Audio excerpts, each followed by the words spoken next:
GS को रोज कितना घंटा पढ़ें ये डिपेंड करेगा आप पर, आपकी जीएस पे कमांड कैसी, डिपेंड ऑन योर सेल्फ। इसको आपको अपने तरीके से बनाना होगा अगर दरोगा बनना है। एक यूपी कांस्टेबल का एग्जाम नहीं है, इसमें एक आप किसी की भी एक फिक्स फिलॉसफी को फॉलो कर लो। तो इसके लिए आपको अपने तरीके से देखना होगा कि भाई आप जीएस में कहाँ एग्जिस्ट करते हैं। या आप कहोगे नहीं मैं तो एकदम फ्रेशर हूँ, मैं एकदम फ्रेशर हूँ जी, तो भैया फिर आपको बहुत घंटे पढ़ाई के लिए देने पड़ेंगे।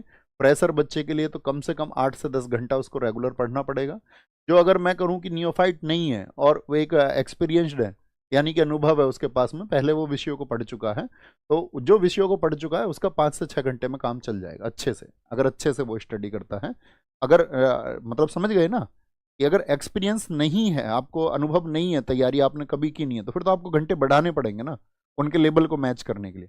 और जिनके पास अनुभव है वो उसको फॉलो कर ले।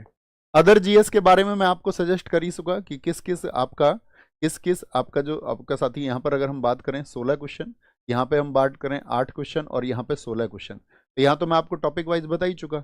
अब बात करते हैं बेसिक लॉ की, तो राम सर की वीडियो जरूर देखना।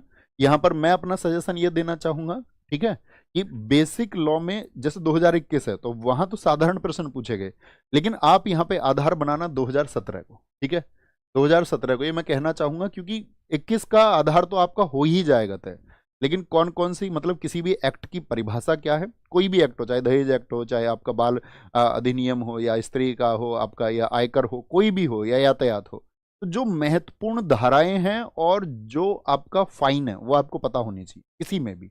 कितनी धाराएं हैं, कितनी अनुसूची हैं किसी में एक्ट में, और उस एक्ट में जो मुख्य धाराएं हैं और उनके पालन ना करने पर पनिशमेंट क्या है। तो ये कुछ कुछ धाराएं आपकी बनेंगी, ये आपका आपका मतलब एकदम से प्राइम ऑब्जेक्टिव होना चाहिए, ठीक है, उसको आपको बहुत अच्छे से पढ़ के रखना है। पॉलिटी की अगर मैं बात करूं, ये एक ऐसा क्वेश्चन रहेगा, देखो दोस्त यहां पर आपके प्रश्न बहुत तैयारी के बाद में भी कुछ प्रश्न छूट सकते हैं। जैसे मान के चलो आप यहाँ 16 में से अगर मैं कहूंगा कि आपको मान के चलो 28 क्वेश्चन पे पहुंचना है, 28 से 30 क्वेश्चन, ये मैं कहूंगा कि ये बहुत अच्छे छात्र के मार्क्स रहेंगे। यहां पर आपके कई क्वेश्चन छूट सकते हैं, लेकिन इस सब्जेक्ट में आप अपने प्रश्न मत छोड़ना। और साथ में इस सब्जेक्ट में यहां कम से कम आपका 24 में से, याद रखना अगर 24 पूछा जाता है तो आपका 19 to 20 क्वेश्चन होना चाहिए, ठीक है, 19 to 20 क्वेश्चन।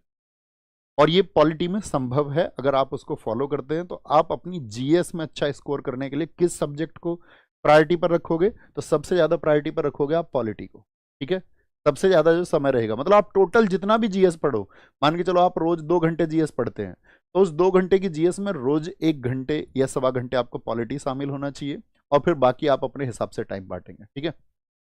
ऐसा नहीं है कि भाई सारे सब्जेक्ट को आपको एक साथ ही लेके चलना है, पहले धीरे धीरे कवर करते चलो कुछ कुछ विषय को, जो विषय खत्म हो जाए उसको रिवीजन के लिए रख दो, फिर एक नए विषय को थोड़ा थोड़ा जान लो, ठीक है।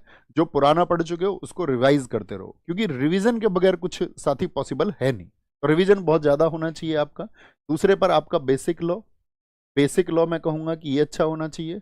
तीसरा आपके लिए सब्जेक्ट मैं सजेस्ट करूंगा इकोनॉमिक्स, और चौथा आपके लिए ज्योग्राफी, ठीक है। जो टॉपिक्स मैंने बताए उनको प्रायोरिटी पर रखना है, बाकी सबको आपको बेसिक जानना है, ठीक है। और इसके बाद में फिर अदर है, बाकी सब्जेक्ट को तो पहले इनको प्राथमिकता पर रखना आप। और यार मतलब आप किसी विषय को पहले तैयार करना चाहते हैं बाद में करना चाहते हैं, वो आप अपनी तरीके से डिजाइन कर सकते हैं, ठीक है। अब बात करेंगे साथी आपका, ये आप क्वेश्चन देख लीजिए, सबसे ज्यादा क्वेश्चन यहाँ पर जैसे मैं आपको बता रहा था इकोनॉमिक्स के सबसे ज्यादा क्वेश्चन पूछे गए, ज्योग्राफी के, हिस्ट्री के, ठीक है।